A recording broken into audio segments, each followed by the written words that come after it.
Bismillah, alhamdulillah, salatu wassalamu ala rasulillah. Assalamu alaikum wa rahmatullah, mes chers frères et sœurs. Je vous souhaite à tous un bon mois du Ramadan, un Ramadan béni, un Ramadan Mubarak et Karim, et j'espère qu'Allah acceptera toutes nos bonnes actions. Puisque Ramadan est le mois du Coran, on va essayer d'aborder quelques notions au sujet du Coran. On va essayer de définir le Coran, on va essayer de faire un peu d'histoire aussi, et on va donner quelques recommandations avant la lecture ou la récitation du Coran. Qu'est-ce que le Coran? Le Coran est la parole d'Allah, révélée au prophète Mohammed sallallahu alayhi wa sallam par le biais de Jibril. Ce Coran-là, Allah nous a défié, ne serait-ce que de produire un petit chapitre similaire ou comparable. Ça veut dire Allah nous a mis au défi de produire une petite sourate ou un petit chapitre de ce Coran. Ce Coran nous a été transmis massivement à travers les générations, dès le début de sa révélation jusqu'à nos jours. Et ce texte-là, on le trouve actuellement dans le livre appelé Mus'haf. Quel est l'objectif ou la finalité de cette révélation? Le premier objectif de la révélation du Coran est la guidance, al-huda, comme cela a été révélé dans plusieurs versets. ذلك الكتاب لا ريب فيه هدى للمتقين إن هذا القرآن يهدي للتي هي أقوم. Donc l'objectif de la révélation du Coran, ou à travers la révélation, c'est la guidance. La guidance vers quoi? Vers le bonheur, vers le succès dans cette vie actuelle que nous vivons ici-bas et dans la vraie vie, dans l'au-delà, Inch'Allah. Puisque le Coran est le dernier livre céleste révélé, Dieu a fait en sorte qu'il soit atemporel, donc valable en tout temps. Ce Coran-là, il a été révélé durant une période de 23 ans. Pourquoi il a été révélé en 23 ans? Eh bien, pour l'assimilation progressive de ces principes, parce que les gens n'étaient pas prêts peut-être à tout recevoir d'un coup, et Dieu en parle dans le Coran. Il dit, ils te demanderont pourquoi le Coran n'a pas été révélé en une seule fois. Eh bien, pour affermir ton cœur, en parlant du prophète Mohammed sallallahu alayhi wa sallam. Donc la révélation du Coran répondait aux problèmes qui venaient durant toute la période de la prophétie de Mohammed sallallahu alayhi wa sallam. Le Saint-Coran a été révélé en 23 ans. Pour deux raisons. La première, c'est que les récepteurs, les gens à l'époque du prophète sallallahu alayhi wa sallam, l'assimilent progressivement, parce que il a amené de nouvelles habitudes, de nouvelles pratiques, et il a effacé les mauvaises pratiques qu'ils avaient, donc ils avaient besoin d'un peu de temps. Et aussi pour affermir le cœur du prophète sallallahu alayhi wa sallam, comme cela a été évoqué dans un verset où Dieu dit, ils te demanderont pourquoi le Coran n'a pas été descendu d'un seul coup. Et Dieu répond, il dit, pour affermir ton cœur. Donc, il a été révélé progressivement.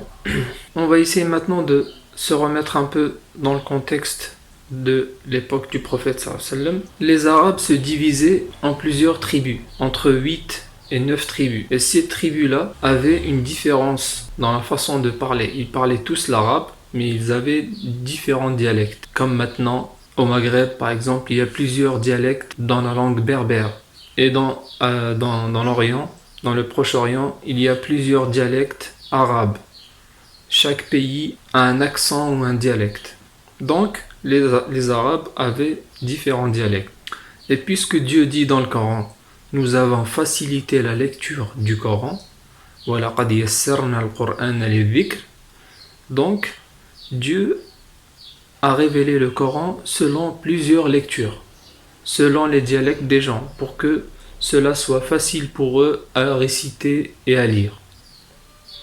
Donc Dieu a révélé plusieurs lectures pour faciliter aux gens la récitation et la prononciation, mais toutes les lectures avaient le même sens. Donc plusieurs lectures, un seul sens. Concernant l'écriture ou la compilation du Coran, du temps du prophète sallallahu alayhi wa sallam, le Coran, à la fin de la période prophétique, le Coran était écrit en entier. Tous les versets du Coran, toutes les sourates étaient écrites, mais pas rassemblés ou regroupés en un seul livre. Parce qu'il n'y avait pas de raison particulière à le compiler.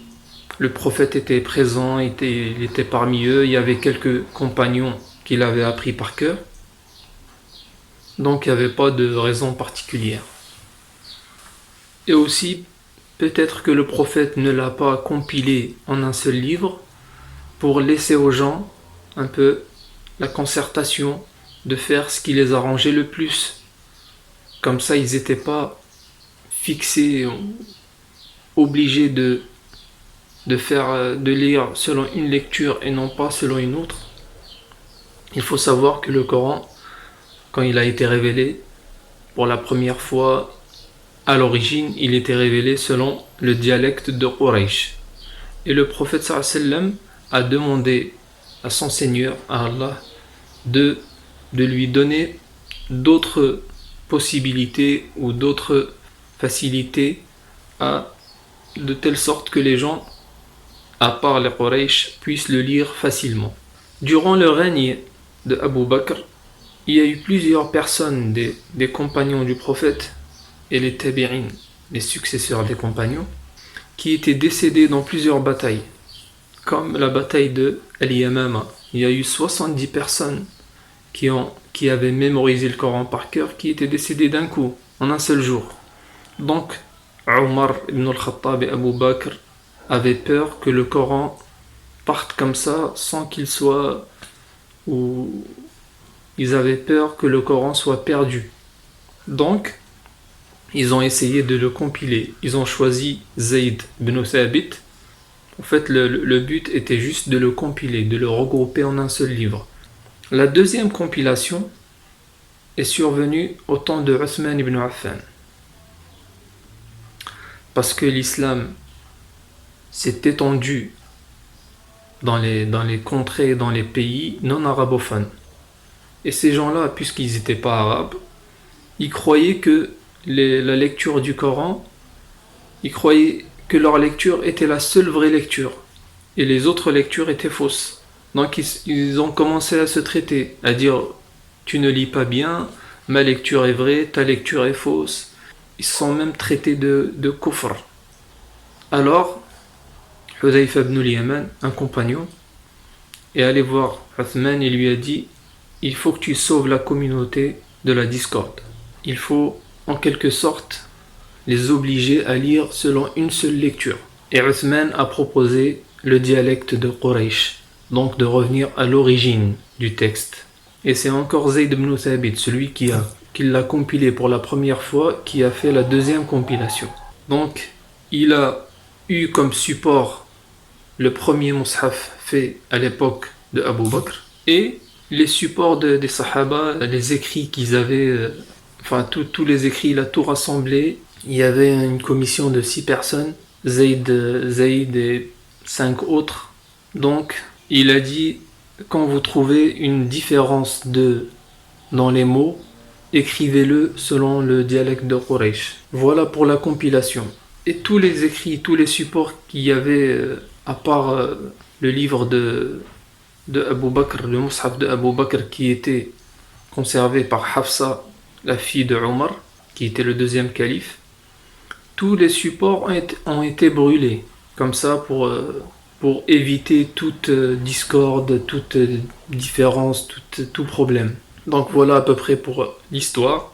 Après, de ce mushaf de Uthman ont découlé, comme l'on connaît actuellement, 7 grandes lectures, et chaque lecture a 2 petites lectures, si on ose dire.